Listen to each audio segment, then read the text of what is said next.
जय मित्रांनो, आपल्या सर्वांना माहितीच आहे की आपली पोलीस भरतीची अर्ज प्रक्रिया ही 29 ऑक्टोबर पासून चालू झालेली आहे।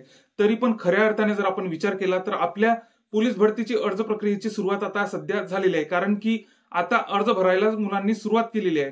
तर कारण की आता हे 8 ते 10 दिवस का थांबले होते, तर जिल्हा निवडीसाठी थांबले होते।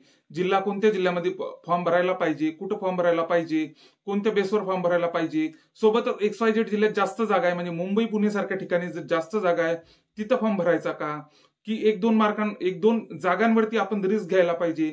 सोबतच त्या XYZ जिल्ह्यामध्ये पेपर कठीण आला होता मागच्या वेळेस, तर तिथं आपण अर्ज करायला पाहिजे की नाही पाहिजे। मागच्या वेळेस XYZ जिल्ह्यात पेपर सोपा आला होता, तिथे लिस्ट खूप काहीतरी कमी गेली होती, तर अशा जिल्ह्यांमध्ये आपण अर्ज करायला पाहिजे का, तर अशा बऱ्याचशा प्रश्नांमध्ये मुलं गोंधळून गेली होती। तर आता 8 ते 10 दिवसांमध्ये मुलांनी डिसाइडच केलेलं असेलच की आपण कोणत्या जिल्ह्यामध्ये अर्ज करणार आहे। तर ज्यांनी डिसाइड नाही केलं त्यांच्यासाठी जिल्हा निवडीच्या वेळेस कोणत्या बाबींवर आपण लक्ष द्यायला पाहिजे, कोणत्या बाबींचा आपण विचार करायला पाहिजे, याच्याबद्दल आपण सविस्तर बोलणार आहे। सोबतच अशा परिस्थितीमध्ये 3 ते 4 महिने आता जेमतेम आपल्या म्हणजे मैदानी चाचणी नाही, लेखी चाचणीलाच आपण धरून घेऊ, तर लेखी चाचणीला बाकी आहे। तर त्या अशा परिस्थितीमध्ये आपण सध्याच्या परिस्थितीमध्ये काय वाचायला पाहिजे, अशा सविस्तर प्रश्नांबद्दल आपण आज बोलणार आहे। त्यामुळे व्हिडिओला स्किप न करता चॅनलला सबस्क्राईब करून घ्या, जेणेकरून जे समोरचे व्हिडिओ येतील म्हणजे आतापर्यंत कोणत्या जिल्ह्यामध्ये किती अर्ज आलेत, सोबतच मैदानी चाचणीला सुरुवात कधी होईल, अशा सर्वच्या सर्व अपडेट्स आपण तुमच्या समोर देणार आहे। त्यामुळे चॅनलला सबस्क्राईब करून घ्या। तर आता आपण बघूयात की अशा परिस्थितीमध्ये आता आपण जिल्हा निवडीला तर करूच, आता जिल्हा निवडच्या कोणत्या बाबींचा विचार करायला पाहिजे। तर अशा परिस्थितीमध्ये सध्याच्या परिस्थितीमध्ये आपण काय वाचायला पाहिजे, व्हिडिओला प्लीज स्किप करू नका। म्हणजे माहिती माझ्या मते एक माहिती मी तुम्हाला इम्पॉर्टंट माहिती देण्याचा प्रयत्न करतो, त्यामुळे व्हिडिओला स्किप करू नका।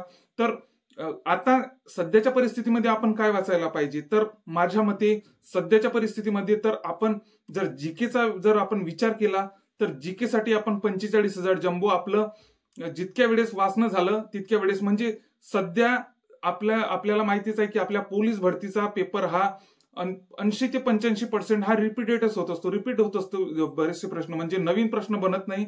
म्हणजे तलाठीतून एखादा प्रश्न विचारला, रत्नागिरी सारख्या जिल्ह्यातून एक प्रश्न विचारला, वाशिम सारख्या जिल्ह्यातून एक प्रश्न उचलला, अशा आपला पेपर हा म्हणजे 2023च्या भरतीतला असो, 2021च्या भरतीतला असो, 2017च्या भरतीतला असो, 16च्या भरतीतला असो, तर असे प्रश्न हे जीकेचे म्हणा, गणिताचे म्हणा, बुद्धिमत्तेचे म्हणा, मराठीचे म्हणा, तर असे प्रश्न हे आपले एका ठिकाणी म्हणजे असे पेपर आपले पोलीस भरतीचे बनत असतात।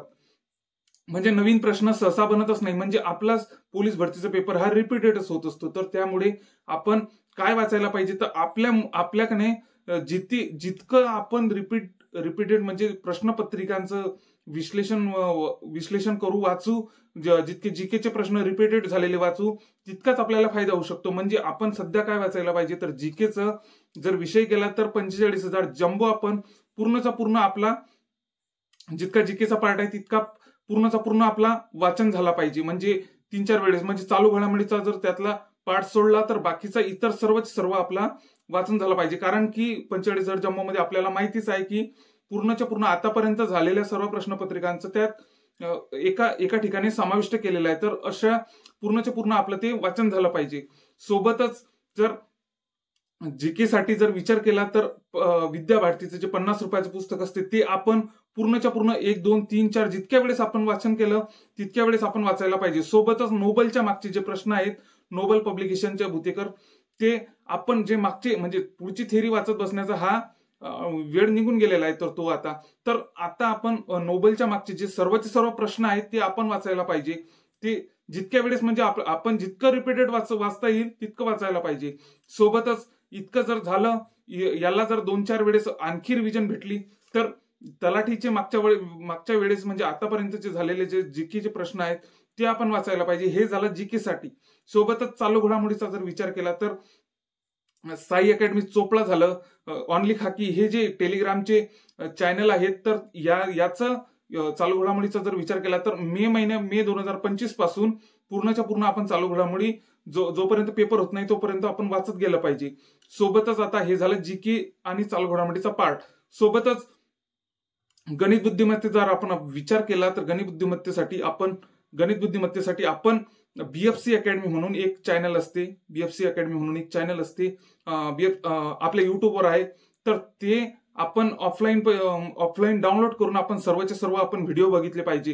हे नवीन मुलांसाठीच आहे, म्हणजे नवीन मुलं जे नवीन तयारी करतात त्यांच्यासाठीच आहे. आता जुने मुलं तर असं करतच असतील, पण नवीन मुलांनी काय करायला पाहिजे हे मी त्यांच्यासाठी सांगत आहे की BFC अकॅडमी मराठी हे जे युट्यूबचं चॅनल आहे, तर यामधील चैताली प्रकाशनचं जे हे पार्ट आहे त्यांनी जे शिकवलेला आहे गणित बुद्धिमत्तेचा, तर तो सर्व आपण आपल्या मोबाईलमध्ये ऑफलाईन मध्ये डाउनलोड करून आपण ते व्हिडिओज बघितले पाहिजे. सोबतच 45,000 जम्बो मधला आपण गणित बुद्धिमत्ता सर्वच सर्व आपण सोडवायला पाहिजे.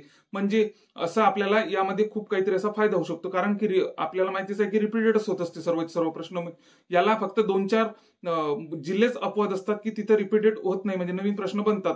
पण आता हा झाला गणित बुद्धिमत्तेचा प्रश्न. पण आता मराठीसाठी काय वाचायचं, तर मराठीसाठी बाळासाहेब शिंदेचं आपलं पुस्तक तर वाचणं झालेलंच असेल आता या सध्याच्या परिस्थितीत, पण ते जितक्या वेळेस वाचणं होईल तितक्या वेळेस वाचायचं. सोबतच त्याच्या बाळासाहेब शिंदेच्या मराठी पुस्तकाचे जे मागचे प्रश्न असतात, टॉपिकच्या मागचे जे सर्व आपल्या थेअरीपेक्षा आपलं ते प्रश्न वाचणं खूप महत्वाचे आहे, असं आपण वाचायला पाहिजे. सोबतच 45,000 जम्बो मधील मराठीचं पूर्ण आपण तोंडपाठ असलं पाहिजे आपलं मराठी.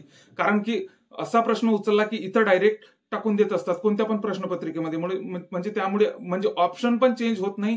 त्यामुळे आपण जितकं आपल्याकडनं रिपीटेड वाचलं जाईल तितकं आपण रिपीट वाचलं पाहिजे.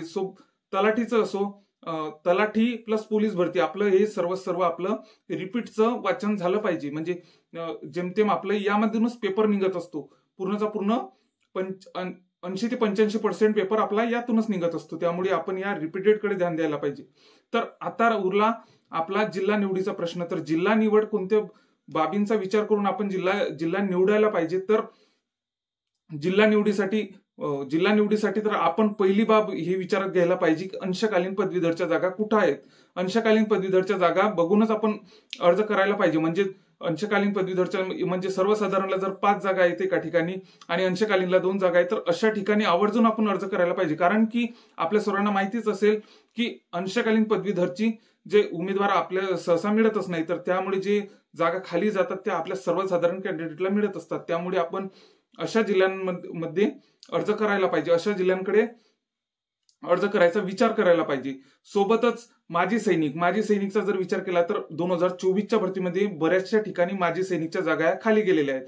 तर माजी सैनिकच्या जागा कोणत्या जिल्ह्यामध्ये खाली गेलेल्या आहेत, कोणत्या कॅटेगरीच्या खाली गेलेल्या आहेत, म्हणजे विशेषतः SBC कॅटेगरीमध्ये माजी सैनिकच्या जागा 2024च्या असो की 23च्या असो भरतीमध्ये ह्या माजी सैनिकच्या जागा खाली गेलेल्या आहेत. तर अशा जिल्ह्यांकडे आपण लक्ष द्यायला पाहिजे. म्हणजे कोणत्या जिल्ह्यामध्ये माजी सैनिकच्या जास्त जागा आहेत, कुठं माजी सैनिकचा आपल्या सर्वसाधारण उमेदवारांना फायदा होऊ शकतो, तर अशा जिल्ह्यांकडे आपण आवर्जून लक्ष द्यायला पाहिजे. सोबतच आता ह्या झाल्या 2 बाबी. तर आणखी मागच्या वेळेस म्हणजे आपला ग्राउंड प्लस पेपर किती येतो याच्या टोटल वरती पण आपण जिल्हा निवड करायला पाहिजे. म्हणजे कारण की आपली टोटल जर 125च्या खाली जात असेल तर आपण खूप काहीतरी टपच्या जिल्ह्यामध्ये जाऊ नये, म्हणजे तिथं आपलं नुकसान होऊ शकते. सोबतच आता आपल्याला माहितीच आहे की 3 विभागात आपल्या 2025च्या भरतीचं विभाजन झालेलं आहे. ते म्हणजे मुंबई पोलीस, पुणे पोलीस आणि इतर जिल्हे, अशा 3 ठिकाणी हे डिवायडेशन होणार आहे. त्यामुळे यावेळेस जिल्हा निवड खूप काहीतरी महत्वाचं ठरू शकते. तर या बाबींकडे आपण लक्ष द्यायला पाहिजे. तसेच या बाबींचा आपण विचार करूनच आपण जिल्ह्याची निवड करायला पाहिजे. सोबतच महिला प्रवर्गासाठी जर झाल्यास तर आपल्याला माहितीच आहे की 2024च्या भरतीमध्ये EWS महिलांच्या भरपूर ठिकाणी या जागा खाली गेलेल्या आहेत. तर EWSच्या महिलांनी त्या जिल्ह्यांचा विचार करायला पाहिजे. सोबतच महिला प्रवर्गासाठी जर इतर महिलांसाठी जर झालं तर कोणत्या जिल्ह्यामध्ये कुठं किती लिस्ट लागली, या 2024च्या भरतीच्या कट ऑफचा आपण अनालिसिस करायला पाहिजे. म्हणजे कुठं पेपर कसा निघतो, कुठं ग्राउंड कसं आहे, या सर्वच्या सर्व बेसवर आपण जिल्ह्याची निवड करायला पाहिजे. कोणाला रोडवरती 1600 मारायची म्हणजे एक्स्ट्रा मार्क्स येऊ शकतात, कुणाला राऊंडवर म्हणजे 4 राऊंडवर मार्क्स येऊ शकतात. तर अशा सर्व बाबींचा आपण विचार करूनच आपण जिल्ह्याची निवड करायला पाहिजे. अशा सर्व बाबींचा आपण विचार करून आपण या जिल्ह्याची निवड करायला पाहिजे. सोबतच आपण म्हणजे आता तर अर्ज प्रक्रिया ही चालूच झालेली आहे, म्हणजे 29 तारखेपासूनच चालू झाली आहे, पण खऱ्या अर्थाने आता अर्ज प्रक्रिया ही चालू झालेली आहे. त्यामुळे लवकरात लवकर म्हणजे घाई करू नका, म्हणजे जेमतेम 20 तारखेच्या आतच आपण अर्ज करायला पाहिजे, जेणेकरून म्हणजे समोर जी आहे ना, समोर साईड ही हँग मारत असते. त्यामुळे आपण या सर्व बाबींचा आपण विचार करायला पाहिजे व योग्य तो जिल्हा निवडायला पाहिजे. कारण की आपल्या सर्वांना माहितीच आहे की जिल्हा निवडमध्येच आपण 50 ते 60% जिंकलेलो असतो. त्यामुळे आपण 2024च्या लिस्ट बघितल्या, 2023च्या लिस्ट बघितल्या, तर यामध्ये आपल्याला खूप काहीतरी असा फरक आढळून येतो की कुठं 130 वर लिस्ट गेली, तर कुठं 122, 120 वर लिस्ट येऊन टेकली. तर अशा 7 ते 8 मार्कांचा असा फरक आपल्याला कुठं कुठं बऱ्याचशा ठिकाणी एनटीसी सारख्या टपच्या कॅटेगरीमध्ये, ओबीसी सारख्या टपच्या कॅटेगरीमध्ये पण आपल्याला बघायला मिळतो. त्यामुळे आपण जिल्हा निवड हा खूप महत्वाचा पार्ट आहे. त्यामुळे योग्य तो जिल्हा निवडा. अशा सर्व बाबींचा विचार करून सोबतच मी मागच्या कट ऑफच्या म्हणजे प्रत्येक कॅटेगरी एससी एसटी अशा प्रत्येक कॅटेगरीसाठी मी जेमतेम व्हिडिओ बनवलाच आहे. तो व्हिडिओ पण बघा, त्यामुळे पण तुम्हाला जिल्हा निवडीसाठी फायदा होऊ शकतो.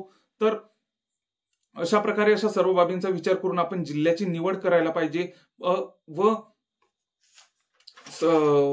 व जेमतेम आपण 20 तारखेच्या आतच आपण अर्ज करायला पाहिजे. कारण की नंतर वेबसाईट बऱ्याचपैकी हँग मारते व याची वाट पण बघू नका की आपल्याला डेट 15 दिवस वाढून भेटतील अर्ज करायसाठी. तर याची पण वाट बघू नका. आपला योग्य तो जिल्हा निवडा व अभ्यासाला म्हणजे आता यामध्ये गोंधळूनच न राहता, आता भरपूर दिवस झाले, 8 ते 10 दिवस होत आले, तर यामध्ये भरपूर म्हणजे यामध्येच गोंधळून नको राहा की कुठं भरायचा फॉर्म, कोणत्या जिल्ह्यात भरायचा, यामध्ये गोंधळून नको जा.